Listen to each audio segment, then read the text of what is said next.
வணக்கம். உங்கள் பிருந்தா அசோக் பயணத்தில் அப்படியே தொடர்ந்து பேசிகிட்டு இருக்கிறோம். ஒரு சில பேருக்கு வீடு ரொம்ப சுத்தமாக இருக்கணும், அதை தான் அந்த இடத்துல வைக்கணும். வீடு எப்போவுமே பர்ஃபெக்டாக க்ளீனாக வச்சுருப்பாங்க. ஒரு சில பேர் எப்படின்னா அதை தான் அங்கங்கே கிடக்கும், அவங்க அதுக்கு நடுவில் தூங்கிக்குவாங்க, அதுக்கு நடுவில் நடந்துக்குவாங்க. இது அவங்களோட ஸ்டைல். இப்போது இந்த சுத்தமாக இருக்கிற மனிதருக்கு வீடு இப்படி இருந்தாதான் அவங்களுக்கு சந்தோஷம். இதே இந்த செகண்ட் எக்ஸாம்பிளாக நான் சொன்னேன் இல்லையா, அந்தந்த பொருளை அப்படியே கிடக்கும் அப்படின்னு இருக்கிறவங்களுக்கு அப்படி இருந்தால் தான் சந்தோஷம்.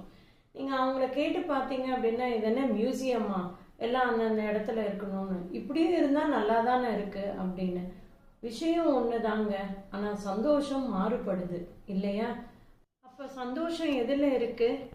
அவங்க மனநிலை பொறுத்து இந்த சந்தோஷம் டிஃபர் ஆகுங்க. வணக்கம்.